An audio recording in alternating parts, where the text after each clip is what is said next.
What just kind of went wrong from an offensive line perspective against Michigan?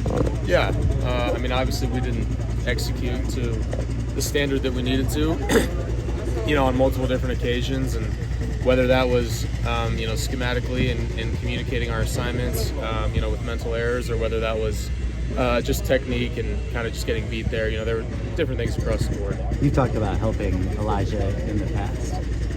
What do you tell him after a game like that? Obviously, bench right for that, or at that. Yeah, obviously it's tough.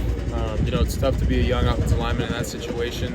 You have some that don't go your way against a good group of players. It's definitely a tough thing, but it's something you got to learn from, something you got to go through, come out on the other side as a better player in person because of it. What is your confidence still in this line and all the young guys on this line that they will be ready to bounce back? Yeah, I mean, the confidence has got to come from our preparation. So it's got to come from another great week of practice. And I thought we prepared well, and obviously we didn't play well on game day, but it comes back to this practice.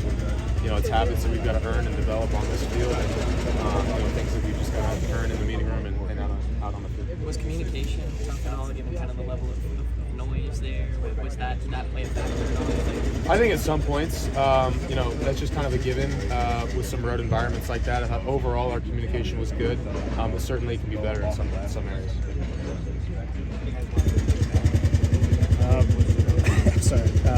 Let me see here. So just what was Josh Henson's message after the game?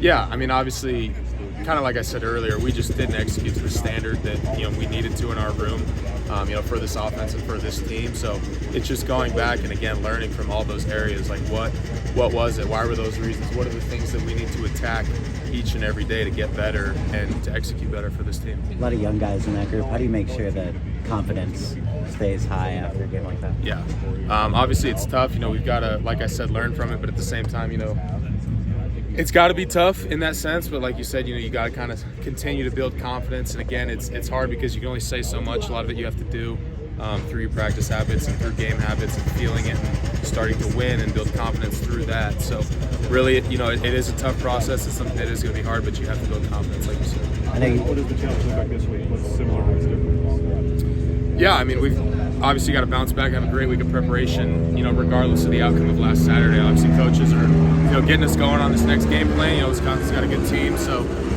we've got to attack it every single day and handle it the right way. Is it possible to actually over-communicate and you have guys pointing at so many different guys right up to the point of the snap?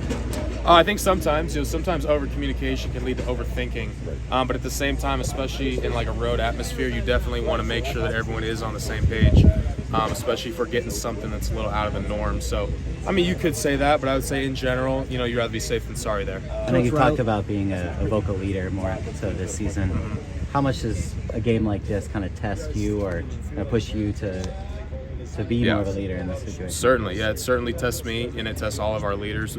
Obviously, it tests me both as a leader of the offensive line and as a leader of this team to kind of, like I said, respond, grow from it, learn from it, both individually and as a team. It challenges, obviously, whatever I can do as a player and as a leader and as a teammate. What'd you make of Tobias at right tackle and Mason at left tackle? What'd you think of their performances? Super proud of Tobias, being able to step up and handle a moment like that and, do his best, kind of getting thrown into the fire there. Obviously, he's in the same spot. He's got a couple things to learn from and grow from, but I was super proud of his ability to be ready and hop in there and do his job most of the part. He came in pretty raw when he first started here. How have you seen him kind of develop over the course of that time? Yeah, just obviously seen him been really committed.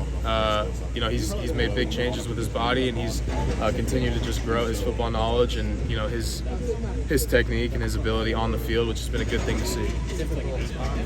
What's kind of subbed in and out at times for him in particular?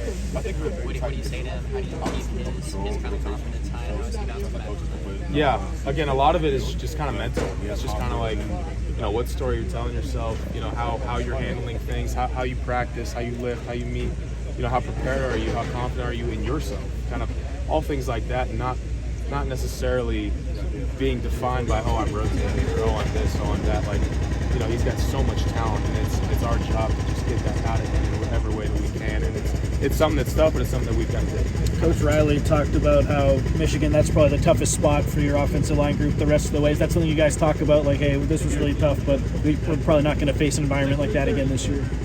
I mean, it's you know, in a sense that that was a great atmosphere and that was against some really good players. But at the same time, you know that there's challenges every single week that we've got to be ready for and that we've got to be better for.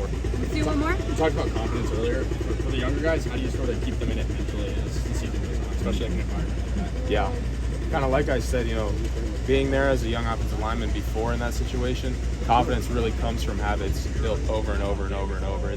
It's hard to get yourself out of a rut with one play. It really usually doesn't work like that. You've got to build it, and it's really going to come from good days of practice and habits through that, and feeling confident with the game plan and in the meeting room, and kind of just building it all together. Thank you, Jonah. Thanks, Jonah. Thanks, guys.